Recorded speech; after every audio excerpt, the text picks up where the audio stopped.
Estimados estudiantes, saludos en el nombre de nuestro Señor y Salvador Jesucristo. Es un honor y un privilegio el poder estar una vez más compartiendo con ustedes la palabra del Señor en este curso de introducción al Antiguo Testamento. Y bueno, estoy grabando en un setting diferente aquí en la casa de nuestro hermano Peter Clark. Estamos en Madrid y bueno, estamos usando la tecnología de la computadora Mac que tenemos aquí, y debido a eso, pues el modelo tradicional de cámara que he usado en las otras sesiones, pues no lo estoy usando en esta hora. Sin embargo, sigue siendo un gozo y un privilegio el estar con ustedes compartiendo esta lección número 9 de introducción al Antiguo Testamento. Y en esta hora estaré compartiendo con ustedes acerca del periodo medo-persa y del retorno a Judá. Hablamos de que el rey Ciro conquistó la gran ciudad de Babilonia en forma pacífica en el año 539 a.C. Y debido a que Dios ya le había dado una palabra al profeta Isaías acerca de que Ciro era un hombre escogido por Dios con el fin de traer liberación y de concluir este periodo de cautiverio de 70 años. Vemos como en el año 720 Isaías habla esta palabra profética. Eso lo puede conseguir usted en Isaías capítulo 44, verso 28, y en el capítulo 45, versos del 1 al 4. Así que el profeta Daniel le presenta al rey Ciro esta profecía, y el rey Ciro queda impactado en gran manera. Vemos que él toma la determinación de cumplir esa profecía. Así que él liberta al pueblo judío, y ellos regresan a Jerusalén de su cautividad en el año 538 antes de Cristo, como dice Esdras capítulo 1 y en el capítulo 6. Uh, en ese tiempo, por supuesto, durante todo ese imperio babilónico que se convierte en el imperio medo-persa, tenemos nosotros millones de judíos quienes vivían en toda esta área, en todo ese territorio que hoy día se compone lo que es Irak e Irán. Y pese a todo eso, solamente 50.000 personas son los que regresan junto al gobernador Zorobabel, quien es conocido también como Sesbazar. Zorobabel era descendiente de la familia real. Él era un noble quien recibe el cargo de gobernador, y se le encomienda que sea el líder político que dirigirá los destinos de la ciudad de Jerusalén, la cual se encontraba en ruina. Recuerden que la ciudad de Jerusalén estaba destruida por la invasión babilónica, y por 70 años había estado prácticamente, solamente bien pocas personas habían permanecido allí. Todo lo que estaba ocurriendo eran grupos como los samaritanos, quienes estaban viviendo en los alrededores, pero la ciudad de Jerusalén como tal estaba completamente abandonada y destruida. Eh, y debido a eso, no era atractivo para los judíos el poder regresar. De la misma forma que usted dejó su país y se fue a vivir a los Estados Unidos, y luego de estar viviendo 20, 25 años, surge la oportunidad de regresar. Pero ya usted tiene un buen empleo, usted tiene su casa, usted tiene su coche, y ya a estas alturas usted desea estabilidad. Usted no desea ir a otro lugar para ir a comenzar de cero de nuevo, buscar empleo, tratar de comprar una propiedad, tratar de comenzar y tomar la cantidad de riesgo que una persona que llega a un lugar nuevo lo hace. Lo otro es que estamos hablando de que era una nueva generación. Esta nueva generación no tenía ningún concepto de la vida en Jerusalén, y debido a eso, la gran mayoría de las personas que regresaron, pudiéramos decir que eran los patriotas, eran aquellos que tenían ese deseo de cumplir la palabra de Dios. Así que es un remanente pequeño, 50.000 personas, quienes toman la determinación de regresar a Jerusalén. Vemos que eh, otros grupos más adelante, por supuesto, regresan. Vemos que bajo la responsabilidad del profeta Esdras y del líder Nehemías, hubieron personas quienes eventualmente regresaron. Ahora vemos, si usted compara el evento de liberación dirigido por Moisés con el evento de liberación dirigido por Zorobabel, se va a dar cuenta que hay varias diferencias o contrastes. Por ejemplo, Moisés tiene total autoridad sobre el pueblo. En cambio, la autoridad que tenía Zorobabel era limitada. Moisés libera al pueblo de una horrenda esclavitud. Y Zorobabel es liberado y nombrado por Ciro como el líder. Lo tercero que encontramos es que el faraón egipcio luchó contra Dios al tratar de mantener al pueblo en esclavitud. En cambio, Ciro obedece la voz de Dios pensando que ese era su destino como monarca. Y finalmente vemos que el pueblo de Israel conquista a los pueblos de alrededor a fin de ellos tener dominio de la tierra prometida. En cambio, durante el periodo de Zorobabel, durante la época del rey o emperador Ciro, el pueblo no tiene autoridad ni la fuerza militar para hacer conquista alguna. Así que su responsabilidad está limitada a los trabajos de reconstrucción de la ciudad de Jerusalén y específicamente ellos comienzan con el templo. Y es en ese contexto que tenemos entonces la aparición de uno de los profetas que, más conocidos en la época del post-exilio, y es el profeta Ageo. Ageo regresa a su tierra de origen, eh, se encuentra con un pueblo que está desanimado ante la infructuosa tarea de reconstruir el templo, que no era una situación muy fácil. Ellos en su mente tenían las historias del esplendor y la gloria del templo construido por Salomón, y en sus mentes para ellos era imposible financieramente y en muchas otras formas el poder eh, reconstruir el templo en la forma en que originalmente fue construido. Um, no sabemos exactamente dónde nació Ageo, ni quiénes eran sus padres. Pese a eso, sí sabemos que él fue uno de los que había regresado. Y pues tampoco sabemos cuán larga fue la carrera profética de Ageo, ya que la información que tenemos está limitada a este libro, el libro de Ageo, el libro que lleva su nombre.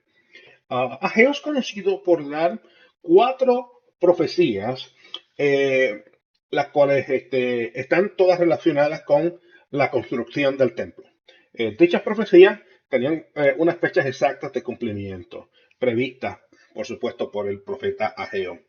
La primera se cumple el 29 de agosto del año 520. La segunda se cumple el 17 de octubre del año 520. La tercera se cumple el 18 de diciembre del año 520 y la cuarta profecía también se cumple en esa fecha. Así que todas las 4 profecías se cumplen en el mismo año, en el año 520, y casi todas fueron, excepto las últimas dos, las primeras dos fueron a diferencia de meses, y las últimas dos ocurren en la misma fecha. En la primera profecía vemos un mensaje tanto para Zorobabel como para el sumo sacerdote Yeshua, o conocido también como Josué, a que completaran la construcción del templo. Y ellos obedecen la voz de Dios. Ellos deciden obedecer la voz del Señor. Y el segundo mensaje de Ageo fue también dirigido al gobernador, al sumo sacerdote y al pueblo. Y dicha palabra profética fue debido a la comparación entre el templo construido por Salomón y lo que ellos estaban construyendo. También vemos en este mensaje un toque escatológico de lo que Dios hablaba a través del profeta. Es decir, él está hablando de que la gloria postrera del templo sería mayor que la primera gloria. Y claro, esa gloria no está entonces enfocada en términos de la estructura física o de la belleza del edificio, sino más bien estaba enfocada en la unción, en la gloria de Dios descendiendo. Así que Por eso es que vemos que el profeta habla en una forma enfática acerca de esta gloria postrera que sería mayor que la primera. Y el tercer mensaje fue en referencia a la creencia de que se había esparcido en el pueblo referente a que personas quienes trabajaban en la construcción eran santas, ya que ellas trabajaban en un lugar santo. Y esto, por supuesto, hoy día pensamos lo mismo en muchas instancias. Pensamos que porque una persona es pastor, es una persona que es santa, que tiene una posición privilegiada, o que quizás porque trabaja en un seminario, es una persona que es santa. Pero la realidad es que la santidad es algo que es interno, es algo que va más allá de sencillamente trabajar en un lugar o de ser partícipe de un proyecto eclesial. Así que vemos nosotros como entonces tiene que hacerse esa aclaración acerca de los trabajadores quienes estaban trabajando en la construcción del templo.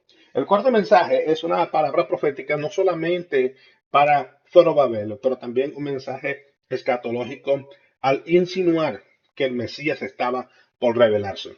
Y esto es importante porque es la primera vez en el proceso post-exílico donde vemos que se hace mención una vez más a el Mesías.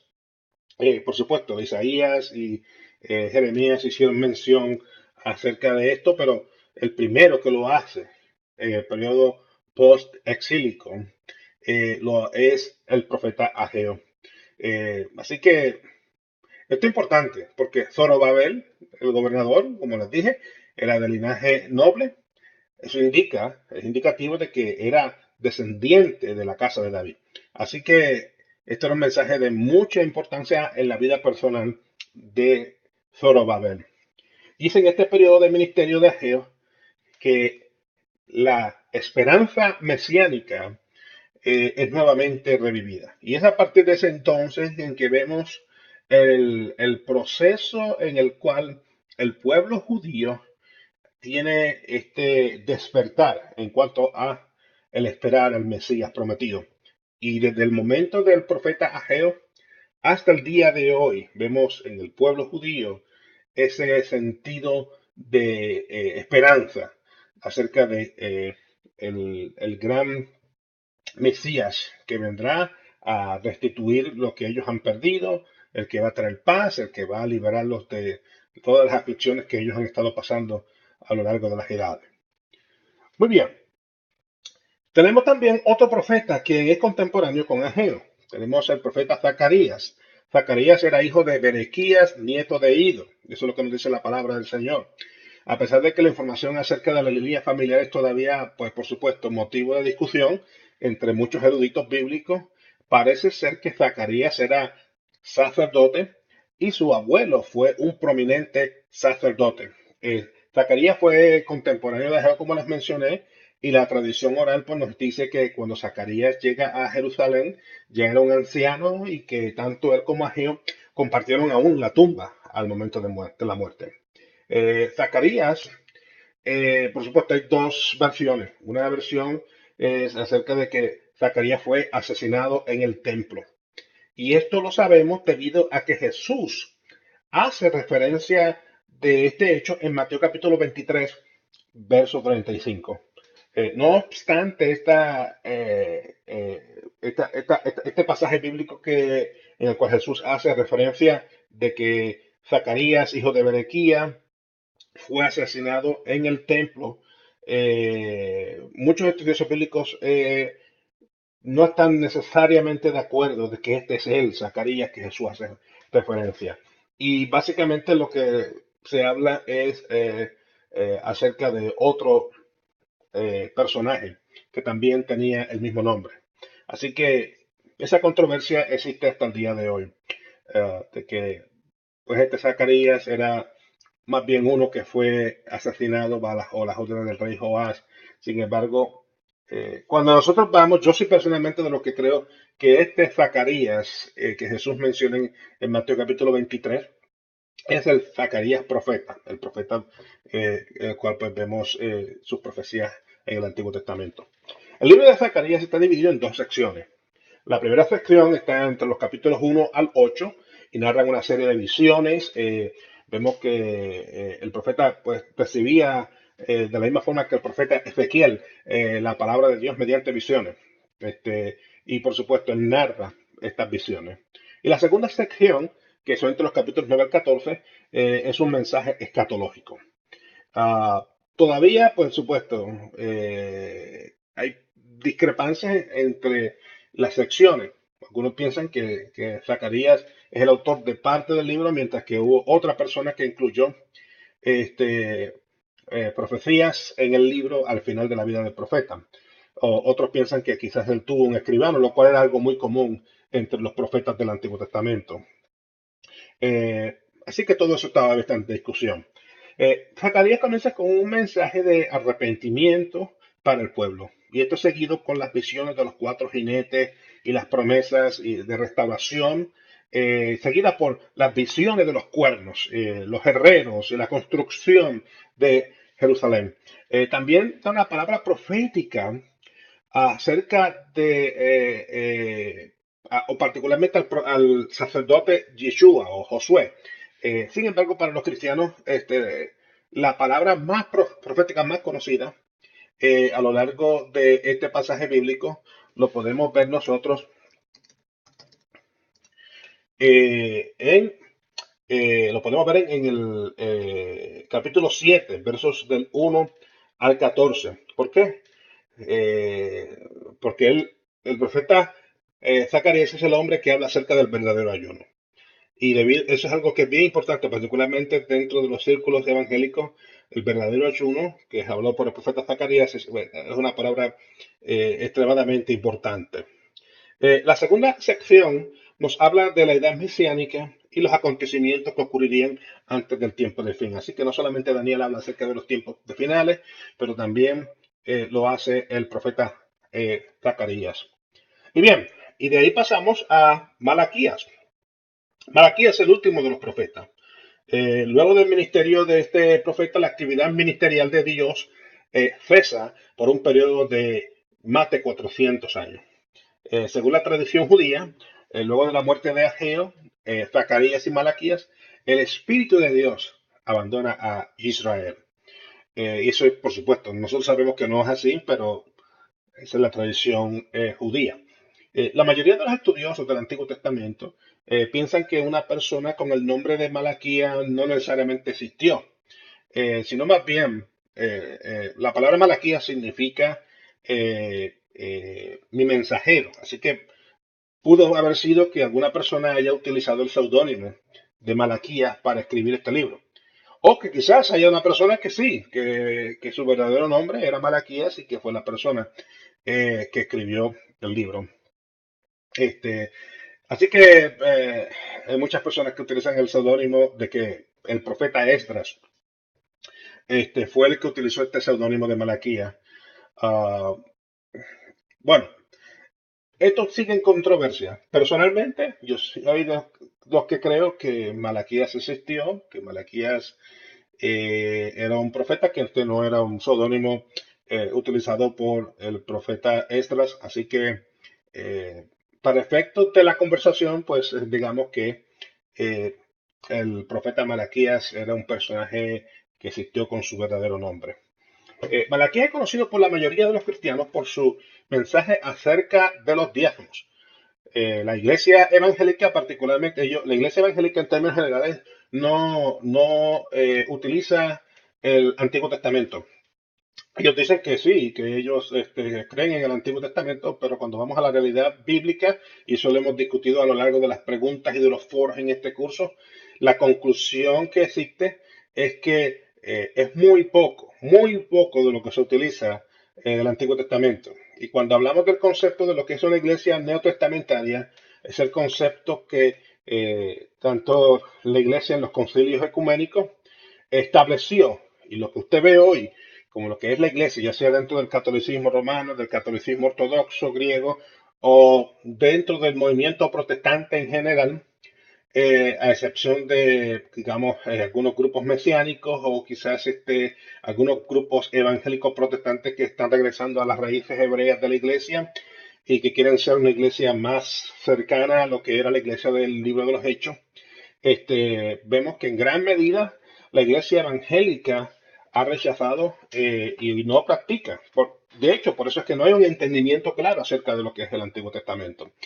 Y vemos nosotros que eso se siente en términos generales, excepto cuando hablamos de los diezmos. Cuando hablamos de los diezmos, la iglesia evangélica y la iglesia católica es muy enfática acerca de esto. Y ahí sí que mantenemos nosotros los diezmos y las ofrendas son algo de gran importancia. Yo, como ministro del evangelio, creo que es importante que paguemos nuestros diezmos.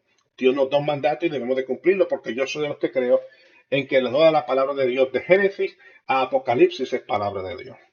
Eh, Sin embargo, este libro hace una denuncia más allá de eso. Hace denuncias acerca de la idolatría, hace denuncias acerca de matrimonios entre judíos y gentiles y hace una declaración profética acerca de la justicia divina.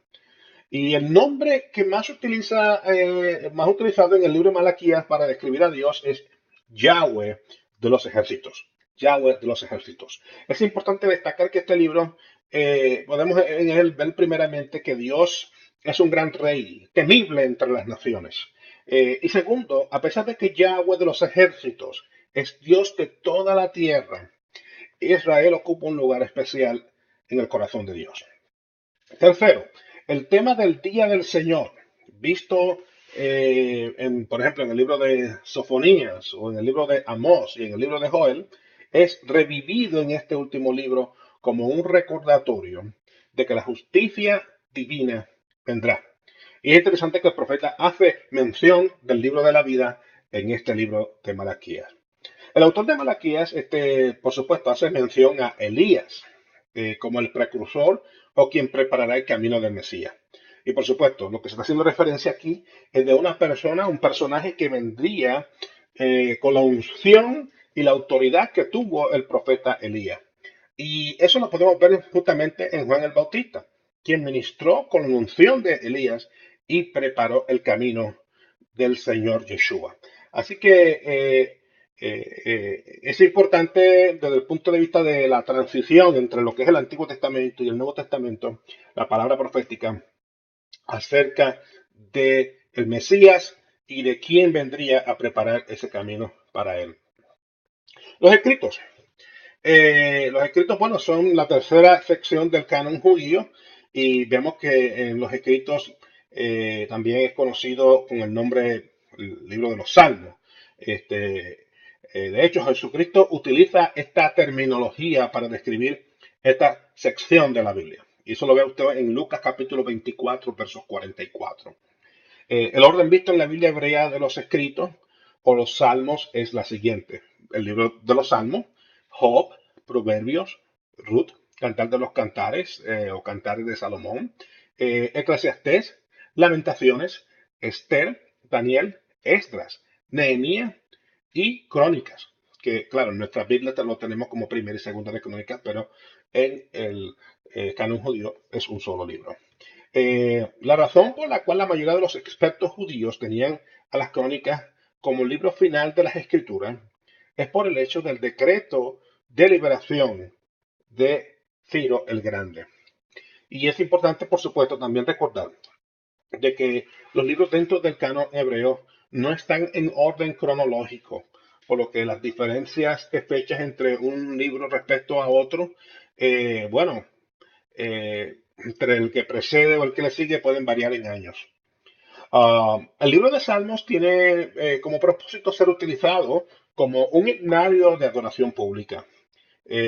Otros libros, como los Proverbios o Job o Eclesiastés, tienen como fin ser de instrucción.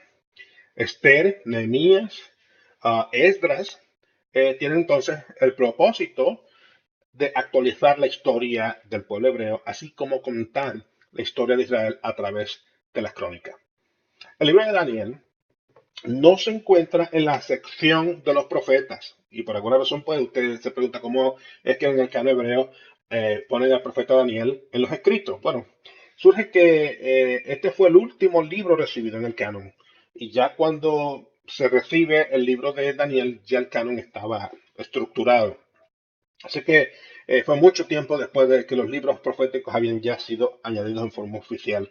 Sin embargo, es notorio tanto para, no solamente para los cristianos, pero aún para los judíos, de que Daniel, el libro de Daniel es un libro de carácter profético.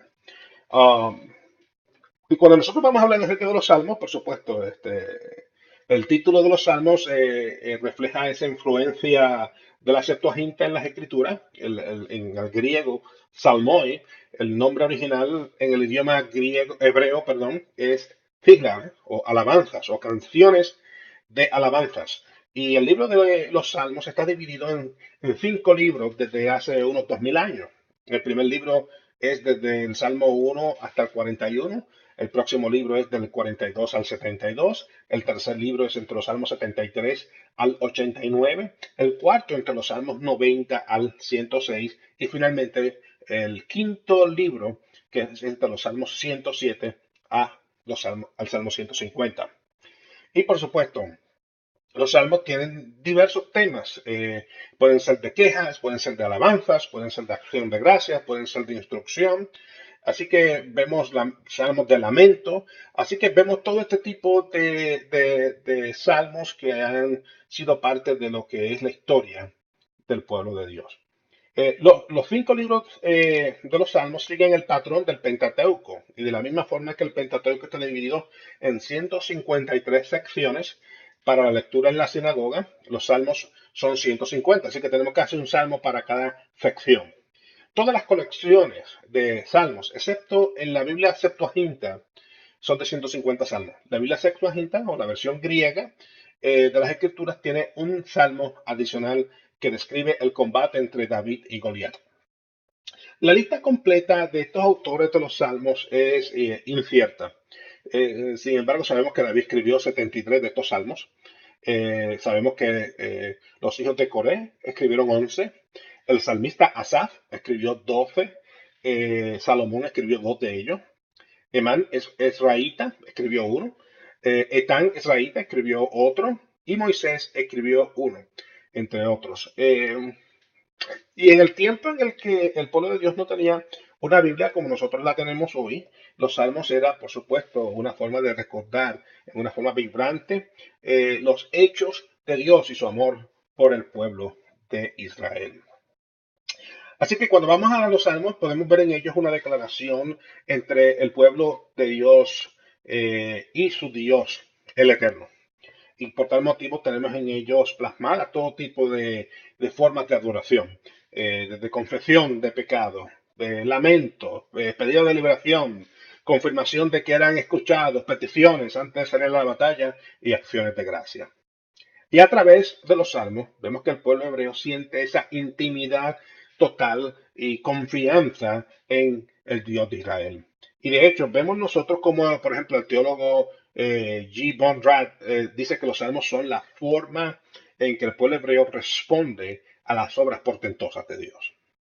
Así que, mediante estos himnos que el pueblo expresa esa revelación que han tenido de un Dios que ha hecho un pacto eterno con ellos. Y por este y por muchas otras razones, vemos que el libro de los Salmos es el segundo libro más citado por Jesús, es el segundo libro más citado por Jesucristo, superado únicamente por el libro del profeta Isaías. Ahora bien, de ahí pasamos a los libros de sabiduría o los libros sapienciales. Y la literatura de sabiduría o sapiencial nos presenta desde la óptica judía los dichos, los conceptos o los consejos orales acerca de la vida. El Antiguo Testamento, por supuesto, nos ofrece la sabiduría proverbial, la cual son dichos cortos que enuncian que es reglas para la felicidad o el bienestar personal. Y también nos ofrece lo que llaman muchos sabiduría especulativa, uh, la cual era, por supuesto, monólogos, escritos o ensayos acerca de problemas profundos de la existencia humana. Y los proverbios, por ser dichos cortos, estaban diseñados para su memorización y pasarse de generación en generación. De la misma forma que hoy día lo hacemos. Por ejemplo, hoy día podemos decir que no por tanto a madrugar amanece más temprano. Bueno, eso quizá lo pueda usted conseguir en 2 Jericó 3:15. Pero lo que sí quiero decirles es que en realidad, de la misma forma que hoy tenemos dichos que ven en la época eh, bíblica del pueblo de Israel, fueron muchos de estos plasmados en este libro. Y en el caso, por supuesto, de la sabiduría especulativa, pues vemos en ellos el más alto grado de conocimiento en cuanto a la ética y práctica religiosa del Medio Oriente, no solamente dentro de lo que es el judaísmo, pero aún de religiones que no eran la religión que practicaba el pueblo de Israel. Y Jesús toma la sabiduría del Antiguo Testamento y la utiliza como parte de su predicación diaria acerca del reino de Dios. Y es por eso que vemos en Jesús la gran utilización de presentaciones cortas en la cual pues traía enseñanza que podía el pueblo en aquel momento, dentro de aquel contexto, entenderlas y aprenderlas y memorizarlas. El libro de Proverbios es una colección de colecciones. De hecho, se encuentran dentro de la misma 8 diferentes colecciones. El libro de los Proverbios es una guía para vivir exitosamente. Así que antes de Joel Austin escribir su libro acerca del éxito y antes de Mike Murdock escribir su libro acerca de las 7 llaves de la prosperidad, bueno, ya Salomón se las había adelantado a ellos y había escrito este libro acerca de cómo vivir exitosamente. Y este libro delinea en forma clara y precisa lo que hace a una persona que viva una vida con una conducta correcta. Y el propósito primordial de Proverbios es el poder aplicar los principios de la fe israelita a la vida cotidiana de la nación, tanto a nivel individual como colectivo. Y por supuesto, pese a que Salomón era el autor de muchos de estos proverbios, Salomón también tomó la iniciativa de hacer una colección de otros dichos o de otros proverbios que eran muy conocidos en la cultura oriental. Por lo tanto, debido a que él tenía esa habilidad y ese conocimiento vasto desde el punto de vista de la región oriental, él pudo aprender muchos de ellos y hacer una colección de ellos, las cuales fueron incluidas en el libro de los Proverbios. Así que tenemos no solamente lo que la sabiduría de Salomón, pero también tenemos lo que él capturó de los países vecinos. Y la sección que contiene los proverbios más antiguos se encuentra entre los capítulos 10 al 22 y en ellos podemos hallar 375 proverbios. Así que, por supuesto, Salomón era un hombre sabio y su reino se extendía hasta las puertas de Egipto y Fenicia. Así que él también, pues, debido a esto, pudo él capturar estos 375 proverbios que eran muy conocidos y que eran antiquísimos y él los añadió a esta colección. Algunos de estos proverbios son de carácter religioso, pero otros no. Hay otros que se han incluido pese a que no cuentan con ningún contenido teológico, ya que contienen un carácter ético y moral. Y los proverbios fueron utilizados como parte de la enseñanza y práctica de la vida cristiana de los autores del Nuevo Testamento. Y Jesucristo, por supuesto, fue conocido por utilizar parábolas y proverbios como vehículos de enseñanza acerca del reino de Dios. Bien, llegamos ahí al libro de Job. Por supuesto, Job es algo para muchos de estos estudiantes un poco controversial, especialmente cada vez que yo hago mención de esto. El nombre de Job y su historia es parecida a la de las otras historias similares en el área de Palestina. Y pese a esto, pues nosotros no tenemos evidencia para probar históricamente que Job existió. El hecho innegable dentro de todo esto es que la trama de dicho relato y contenido teológico es transformacional. Es decir, cuando yo hablo acerca del libro de Job, no me refiero nunca a su veracidad histórica. O sea, a mí no me interesa si Job existió o no, porque no hay evidencia de que Job haya existido realmente. Lo que sí es importante es el contenido del mensaje que se encuentra dentro del libro de Job. Y debido a eso, el libro de Job es un libro que trasciende. Es uno de los libros más poderosos que tenemos nosotros en las Escrituras, ciertamente, dentro de las páginas del Antiguo Testamento. Así que el relato de Job, por supuesto, pone a Job en la época patriarcal y el estilo de vida del personaje principal es parecido al de Abraham. Sin embargo, el estilo de la escritura y lenguaje del libro pues lleva a los eruditos bíblicos a pensar de que el libro fue escrito durante la época de Isaías o de Jeremías, entre los siglos 7 al 6 antes de Cristo. La presencia del libro en el canon nunca ha sido cuestionada, a pesar de que tiene su lugar en diferentes versiones de las escrituras. Y con nosotros tener esto, pues para mí es suficiente que ese contenido, ese mensaje, llegue al corazón y transforme nuestras vidas. Eso es más importante del personaje en su contexto histórico. Se cree que la razón por la que el libro de Job tiene el impacto que tiene es porque el autor pasó algunas experiencias que son narradas en el libro. Es posible, pero no sabemos acerca de eso, porque no sabemos quién es el autor. En este libro vemos nosotros a Dios, vemos a Satanás tomando acciones en la vida de Job, la cual lo transformarían por el resto de su vida.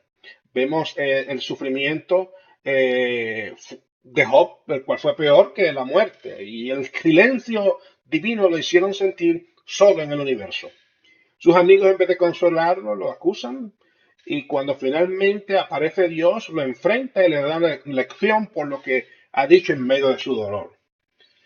Así finalmente vemos como Dios restaura y honra la fidelidad de Job con bendiciones mucho más abundantes de las que había tenido antes. Y ese es lo que es el libro de Job en un nutshell.